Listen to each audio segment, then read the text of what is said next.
Bismillahirrahmanirrahim. Assalamualaikum warahmatullahi wabarakatuh. Nahmaduhu wa nusalli wa nusallimu ala rasulihil karim amma ba'd. Allahumma salli ala Muhammad wa ala ali Muhammad. Rabbi shrah li sadri wa yassir li amri wahlul 'uqdatam min lisani yafqahu qawli. Pemirsa TPRI rahimakumullah. Alhamdulillahi rabbil alamin. Segala puji memang haknya Allah, penguasa alam semesta. Lillahi ma fis samawati wa ma fil ar. Benar-benar kepunyaan Allah lah seluruh yang ada di bumi ini. Wa ma fis sama, dan seluruh yang ada di langit. Wa ma fiha, dan di antara keduanya milik dan kepunyaannya Allah Ta'ala. Maka beruntunglah hamba-hamba di antara kita yang senantiasa bersyukur kepada Allah Subhanahu wa Ta'ala. Dengan siat, kalaulah kita bersyukur, la azidannakum, Allah akan tambah nikmat. Allah akan tambah ketenangan dalam hati kita. Allah akan tambah karunia-Nya. La in syakartum la azidannakum wa la in kafartum inna adzabi lasyadid. Kemudian Allahumma salli ala Muhammad wa ala ali Muhammad. Kita berselawat, siapa di antara kita yang banyak semasa hidupnya berselawat kepada Nabi Muhammad SAW, dialah aqrabu minni, yang dekat kedudukan dengan Nabi Muhammad sallallahu alaihi wasallam. Allahumma salli ala Muhammad wa ala ali Muhammad. Baiklah pemirsa TPRI, ahlullah, siapakah ahlullah? Ahli istimewa Allah, keluarga istimewa Allah itu siapa? Maka Nabi menjawab, ahlul Quran, ialah ahlullah. Wa khassatuhu, dan keluarga istimewanya, orang-orang yang ada kaitannya dengan Al-Quran. Hak Al-Quran itu 4 pemirsa. Pertama, Al-Quran itu beruntunglah orang yang semasa hidup rajin tadarus Al-Quran, membaca Al-Quran. Yang kedua, setelah dia rajin baca Quran, dia rajin pula mentadaburi Al-Quran, memahami tafsir Al-Quran, memahami kandung-kandungan Al-Quran. Dia duduk dalam majelis tafsir. Kemudian hak ketiga Al-Quran adalah setelah dia baca, dia pelajari, kemudian dia amalkan apa yang menjadi maksud dari Al-Quran. Kemudian yang keempat adalah dia dakwahkan apa yang dia ketahui tentang Al-Quran. Pemirsa, banyak orang baca Quran bagus, banyak orang mentadaburi baca Al-Quran bagus, banyak orang mengamalkan lebih bagus lagi.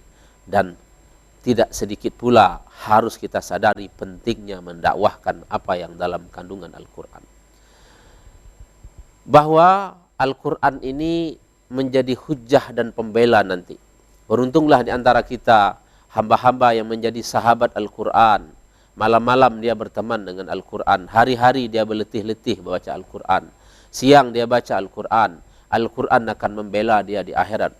Ya Allah, ini saudaraku, orang Jambi ini ya Allah, pemirsa TPRI ini ya Allah. Dulu semasa hidup dia rajin baca Quran ya Allah. Malam-malam dia letih-letih baca Quran, dia ambil wuduk ya Allah. Siang-siang dalam keadaan puasa dia baca Quran ya Allah. Tolong ya Allah pemirsa TPRI ini ya Allah, orang Jambi yang rajin baca Quran ya Allah.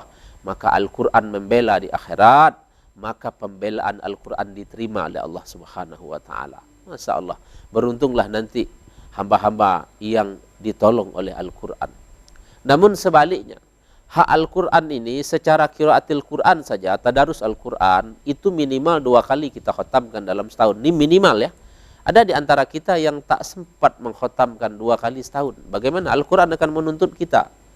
Apa yang lebih penting dari surga? Apa yang lebih penting dari dapat keridhaan Allah? Salah satu jalan mendapatkan keridhaan Allah dan dapatkan surganya Allah dengan sering-sering berteman dengan Al-Quran dan kita tunaikan hak Al-Quran.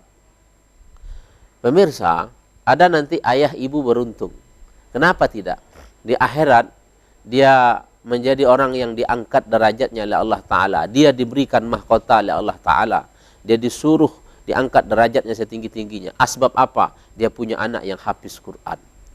Masya Allah. Wahai anak hafiz Quran, masuklah surga dengan rahmatku, kata Allah, karena dalam dadamu, dalam dirimu ada Al-Quran 30 juz. Kau hafiz yang diterima Allah. Setiap satu hafiz Al-Quran, bawalah ke surga 10 orang ahli keluargamu. Allahu Akbar. Hari itulah kita tahu ayah yang beruntung itu, ibu yang beruntung itu. Kenapa? Dia masuk surga bersama anaknya yang hafiz Quran. Dia masuk surga bersama keponakannya yang hafiz Quran. Malah salah satu harta paling berharga kalau kita memiliki anak yang hafiz Al-Quran. Maka kita dorong anak-anak kita masuk ke pondok pesantren tahfiz Quran, kita masuk ke lembaga-lembaga tahfiz Quran, karena ini adalah anak yang akan membela kita. Orang yang bijak itu dan beruntung itu, dia jadikan anak-anak dia memudahkan dia ke surga. Dia jadikan harta dia memudahkan dia ke surga. Dia jadikan jabatan dia memudahkan dia ke surga. Dan semua yang diberi oleh Allah Ta'ala, diberi pekerjaan, diberi harta, diberi nikmat sehat, semua hal ini membuat dia taqarrub ila Allah, bertambah dekat kepada Allah Subhanahu wa Ta'ala. Berita baik tentang Al-Quran. Wa iza zulzilatil ardu zilzalaha nisful Quran. Barang siapa rajin baca surah Al-Zalzalah, maka Allah beri pahala bagaikan separuh Al-Quran. Wa qul huwallahu ahad thuluthul Quran. Baca kulhu satu kali, Allah kasih pahala yaitu sepertiga Al-Quran. Maka khatamkan Al-Quran sebelum tidur, kata ulama. Barang siapa baca kulhu 3 kali, Allah kasih pahala bagaikan dapat khatam Al-Quran. Subhanallah. Maukah kita nanti selamat dari azab kubur?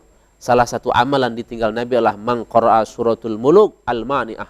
Barang siapa tiap malam baca surah Al-Muluk al-mani'ah, nanti ketika dia dimasukkan dalam kubur, Allah umumkan jasadnya diselamatkan dari azab kubur. Masya Allah. Man qara'a suratul kahfi asar ayat fi awal. Barang siapa membaca 10 ayat surah awal surah Al-Kahfi, ushima min fitnatid dajjal, Allah selamatkan dia dari fitnah ad-dajjal. Sungguh beruntung orang-orang yang hari-hari membaca Al-Quran, hari-hari mentadabur Al-Quran, hari-hari mengamalkan kandung Al-Quran. Al-Quran dia jadikan imam. Jangan sampai pemirsa, kita punya handphone sendiri, kita punya mobil sendiri, tapi kita tidak punya Al-Quran sendiri. Al-Quran, handphone kita akan berpisah, rumah kita akan berpisah, tapi Al-Quran akan menjadi pembela kita. Beruntunglah orang-orang masuk surga dan dibela oleh Al-Quran. Semoga kita dan pemirsa di semua masuk surganya Allah dan ditolong oleh Al-Quran, diberi syafaat oleh Allah Ta'ala. Subhanallah bihamdihi, subhanakallahumma bihamdika, asyhadu an la ilaha illa anta astaghfiruka wa atubu ilaik. Wassalamualaikum warahmatullahi wabarakatuh.